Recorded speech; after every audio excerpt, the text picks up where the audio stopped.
Thank you so much for joining MacPhail's virtual spotlight concert, The Shape of Waves. This program features MacPhail's EMRA department, Electronic Music Recording Arts, and with it, 3 extraordinary artists, Michael Cain, Krysta Rayford, and Isaac Rohr. All 3 will share their tremendous artistry and creativity with us, but also the background stories, their own stories, their journeys through life and music. Please welcome the first guest, Michael Cain. Michael, thank you for joining us and talk about your life, your artistry, and the piece that we'll hear today. Well, I could talk about my piece for starters. The title is Chromatopia, which translates basically to the color of places, how we know places and environments through color. And then, of course, color has its relationship to vibration and sound, you might say. So when I was thinking about this piece, I was thinking a lot about the color / vibration sound of MacPhail, of Minneapolis at this point in time, of Antonello Hall.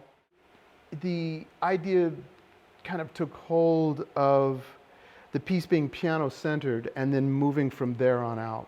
So that's why it starts solo piano and then kind of takes the piano through a little bit of journey, through some electronic spaces and colors and sound environments. As a composer and as a player, especially with all the studio work I've done, my music has moved more into gesture, colors. If I were making a visual art analogy, I might be coming at it from the abstract expressionist a little bit more. I might be Jackson Pollock and Rothko and things along those lines. That era, then moving forward, Basquiat. Sometimes my pieces have a kind of sort of structural, sort of compositional equivalent to some of those collection of ideas.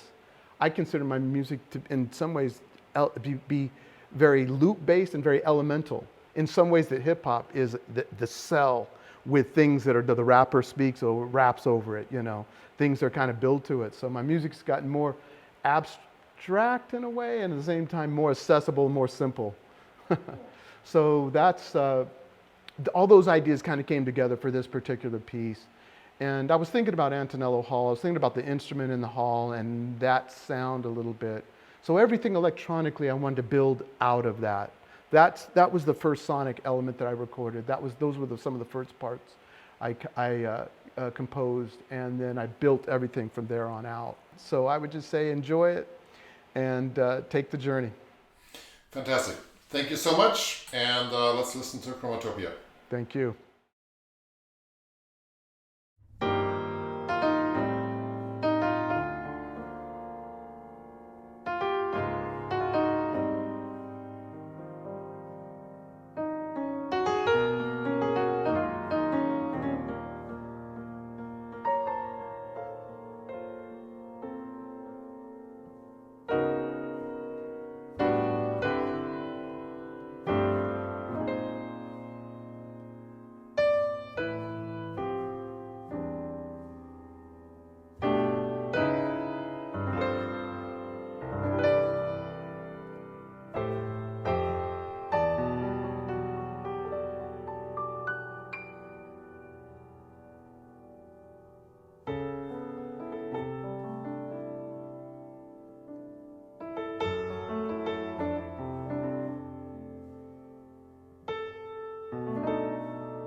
Krysta, thank you so much for joining us and joining this program. I think it's incredibly fun and energetic and dynamic to have the three of you on one of our spotlight concerts.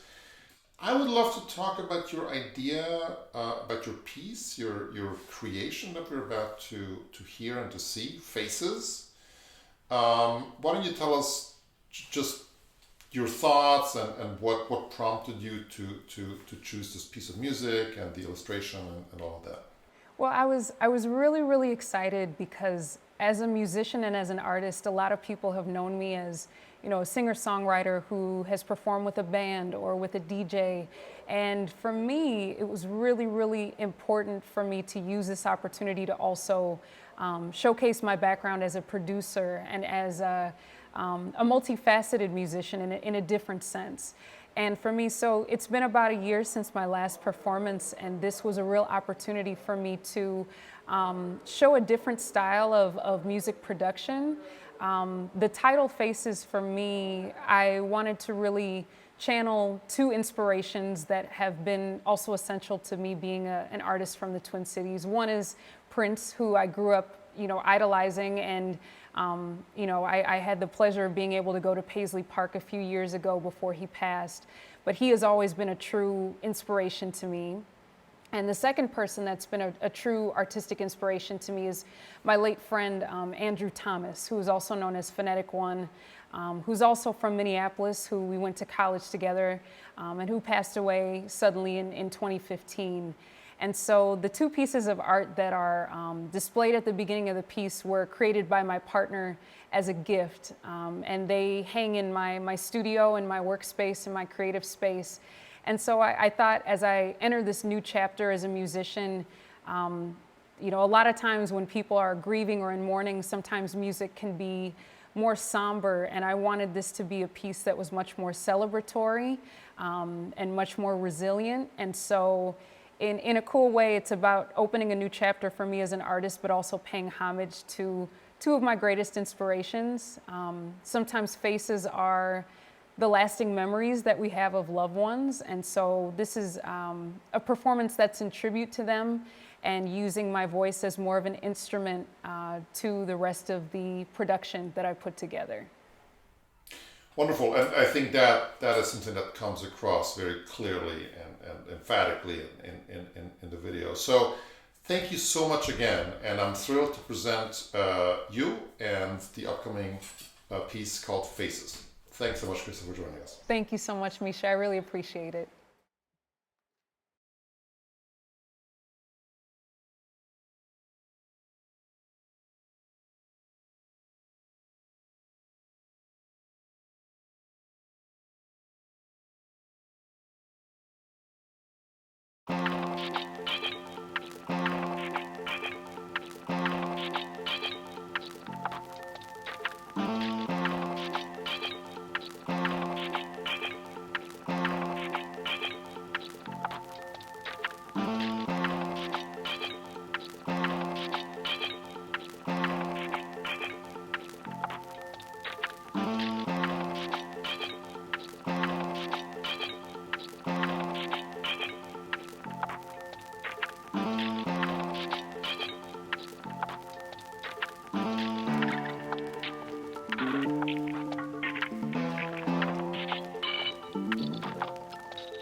thank you so much for joining us for this project. This is really quite unique. It's something that's quite novel to, I think, many of us. It's certainly very novel to me, and we are thrilled to first have you.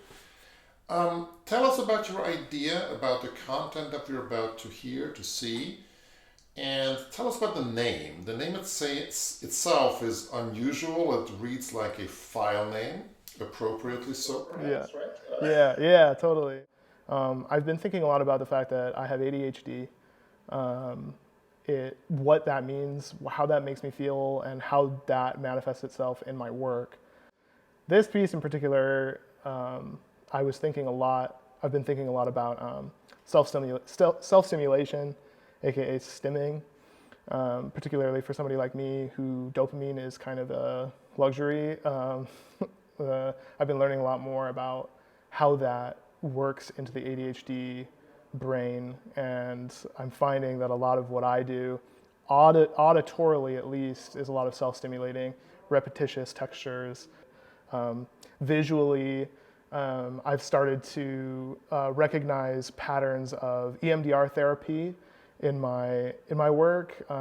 It's not really something that I'm so settled on, and by no means am I suggesting that I'm like an EMDR therapist, and if you watch my thing, you'll get that.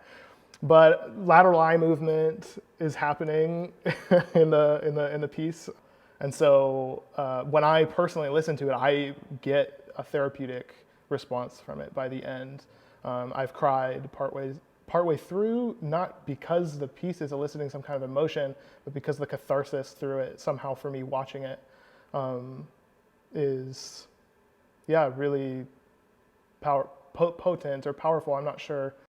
Isaac, thank you so much for your time and for your creativity.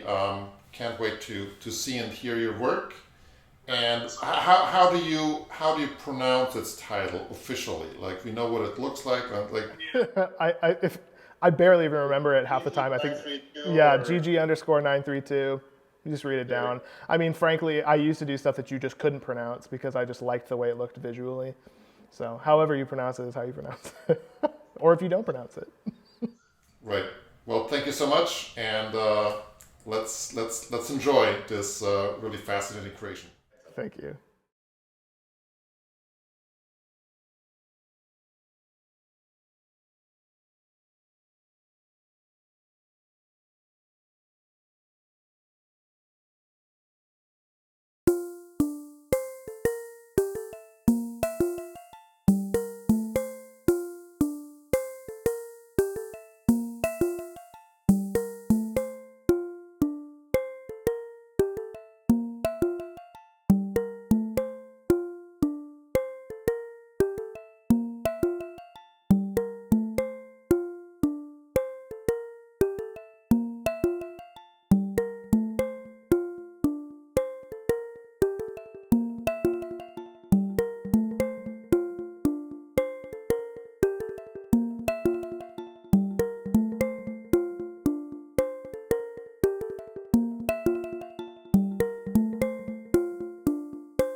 Michael, let's talk a little bit about the final piece, your collaborative piece. It's a beautiful piece of music. You are finally together in the same room at the same time. And there's some wonderful footage that may be very nostalgic about Uptown, my old hood. Tell us more about the piece and the title and how it relates to these particular times. What we decided to do is I said, you know, let's create a folder, a shared folder, and let's just start populating it with ideas. We don't even have to talk about music. Let's just, if we think it's something that we want the others to hear, let's start putting it in this shared place. And that's how we started, and that's what we did. And Isaac put some samples and some loops in there. Krysta put some drum beats and some patterns in there. I put some chords and some, you know, little snippets of elements. Not necessarily sure if they were going to end up in the piece or not, but mostly to start the conversation, to see what we kind of picked up on. Krysta ended up writing some drum beats, programming some drum parts too. And I liked those, and I said, maybe I'll put some chords to that. And then so I started to do that. And that piece, that one snippet organically, we decided, I guess that's our piece, because that was the one that we were all starting to kind of contribute to. And then that process just kept going. It's like, okay, I think we've decided that this is our piece. Let's just start adding elements to it. That's how the piece really came to be compositionally. Once a part was arrived at, it was after the fact that we realized what it was. This is an intro. This is a chorus. This is a verse. Okay. And through those iterations, it just kept being more and more refined until we arrived at something that we were all really liking and really appreciating. The process of creation is so complicated, and yet what comes out is this gorgeous organic piece of art. So congrats about that. That's a real accomplishment. You know, I think we can all be incredibly grateful to you and the three of you for being at MacPhail and sharing your tremendous artistry and creativity with us. And I think this final piece is a wonderful tribute to so many things that we are living with and through these days. So, Michael, thanks so much, and thanks to your phenomenal colleagues. Thank you. And let's launch into the final collaborative piece of this virtual program. Thank you very much.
just wait.